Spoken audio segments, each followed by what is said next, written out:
Welcome back to PS2 In Review. My name is Ethan, and today we'll be discussing the second outing from Sucker Punch Productions, Sly Cooper and the Thevius Raccoonus. It was released in North America exclusively for the PlayStation 2 on September the 24th, 2002, to positive reviews, but has it held up in the decade since? Let's find out. First, let's take a look at the box itself. Alright, let's take a look at the box here for Sly. So first off, you're going to notice my copy's a little damaged. That's just how it was when I got it. We'll just say a raccoon got to it or something. But yeah, taking a look at the cover here. This is the standard edition for the Black Label North American box art. It's not as good, honestly, as a lot of the other box arts available for this game.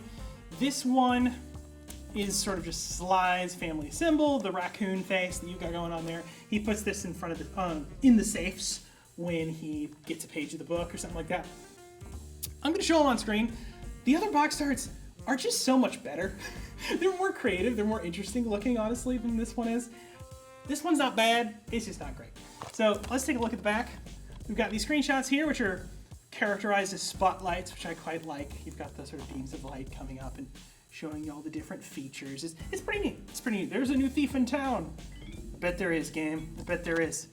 So taking a look at the spine here, got your Sly Cooper and the Thevius Raccoonus. There's no characters or anything on here. I will note the Sly 2 and Sly 3 both have this stylized spine with a logo, like this logo on the spine, and they look better than this does.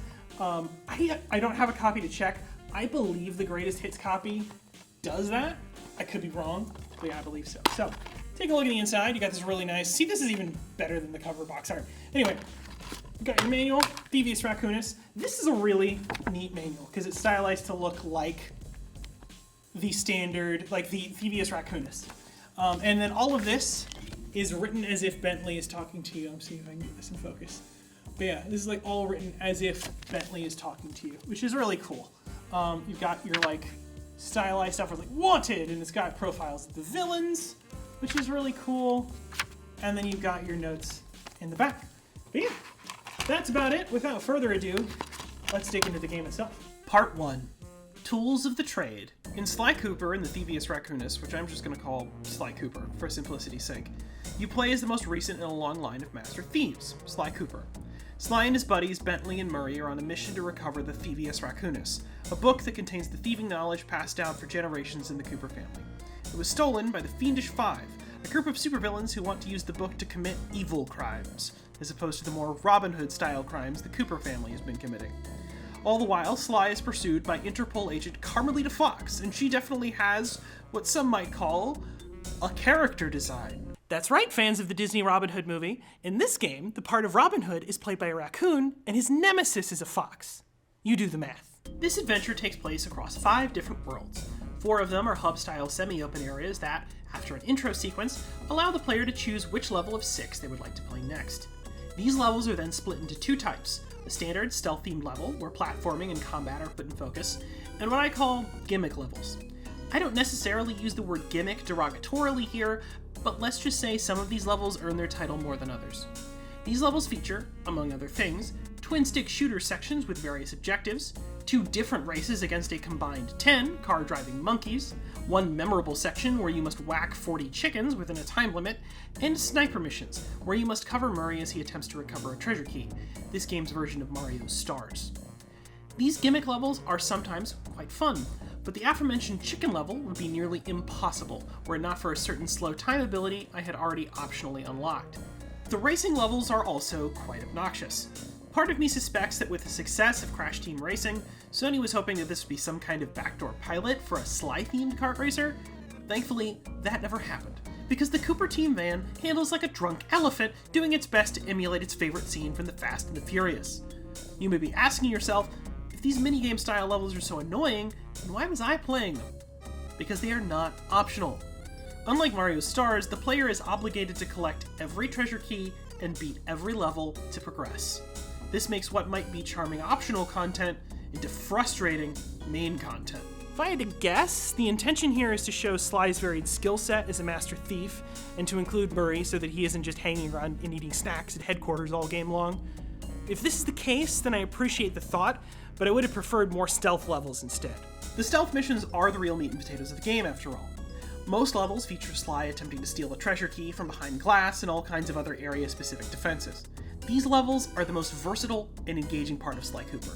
The fundamentals themselves, however, are rather simple. Enemies go down in 1 or 2 hits, while the player can take up to 3 if they are in possession of a silver or gold Lucky Charm. Platforming is similarly straightforward, with Sly being capable of a single and double jump. Later on, Sly can augment these jumps with the press of the circle button, which allows him to land on small points, rails, or climbable pipes. The most back-of-the-box feature is the stealth mechanics. While Sly Cooper exists in a post-Metal Gear Solid 2 world, the stealth mechanics seem more directly inspired by the likes of MGS1, with the vision cones represented by guards who carry flashlights. Guards who have no way of hearing Sly, so the vision cone is the only thing you really need to worry about. Alarm systems also serve as an environmental hazard with laser nets, spotlights, and dart turrets in addition to stop Sly from making it to the key. These are all simple and effective systems on their own, and they work for the broad majority of the game. The only real flaw is the camera, which will sometimes get stuck on level geometry in ways that got me killed. Depending on your tolerance for jank, this could be something you feel comfortable ignoring, but your mileage may vary. Overall, the mechanics are simple, as you would expect from a game rated E for everyone, but this isn't a bad thing. Sly Cooper is first and foremost a game for any kind of player, and this simplicity makes it accessible for even first-time gamers. Part 2. Environments as characters. While veteran stealth gamers might not find the gameplay challenging, the game's charm is undeniable. The art direction is obviously cartoony and is designed to evoke comic books, which shouldn't be surprising, since the game's director, Dev Madan, worked for DC Comics on such titles as Batman and Robin Adventures, and is the creator of Young Heroes in Love. Of the art direction, Dev said in a 2004 GDC talk, basically, all of the environments were treated as characters. Early on, we went through and created palettes for all of the bosses in the game, which actually had to work, which were directly related to the bosses so that they felt like they belonged in this environment. By doing that, it actually sort of helped make the player feel like they were going through an adventure, seeing what really amounted to be sort of the same game experience. Really, you're running through tubes and jumping, but it'll at least feel like a different place. And feel like different places they do. Even the simple act of climbing a pipe or bouncing on a trampoline feel varied from world to world. As Dev pointed out, each area is tied directly to its boss, with World 1 being pirate-themed after Raleigh the Frog, World 2 is Vegas-themed after Mugshot the Bulldog, World 3 is Bayou-themed after Miss Ruby the Alligator, World 4 is set in China and themed after the Panda King, and the final level is set in a volcano in Russia where you fight Clockwork the Owl. While each level at its core is just, quote, running through tubes and jumping, end quote, I was always excited to see what the art team had cooked up. Part 3. A Tale of Black and Gray. Each of the 5 bosses guards a portion of Sly's family book, and each is given a brief backstory at the start of their respective world. Their stylized intros set the scene and tone for each world, while also giving each villain motivations for their dastardly ways. These brief cutscenes are most of their characterization, however, with each boss's brief loudspeaker monologue towards the end of their set of levels, and their mid-fight dialogue serving as the sum total of their lines. Complex characterization is not exactly necessary for what might as well be the level's mascot, but 2 characters in particular suffer from this lack of detail. Miss Ruby and the Panda King both engage in stereotypes. While I am no expert on these matters, I feel quite comfortable saying that Kevin Blackton is far too white to be doing this accent. I see you carry Kane of notorious Cooper Thief Clan. Have you come here for revenge?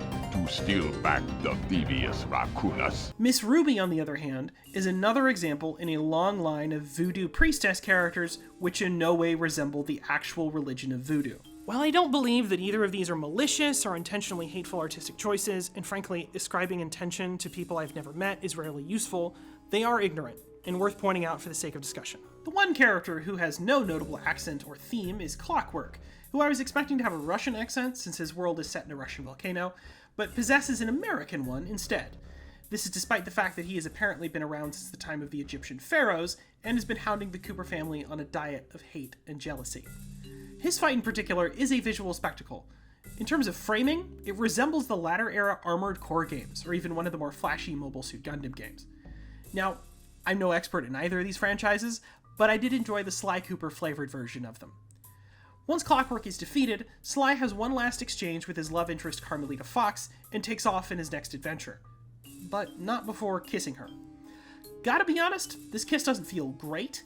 She's hated him the entire game up to this point, and while he's been making eyes at her, the fact she's been shooting at him indicates to me that she's not interested.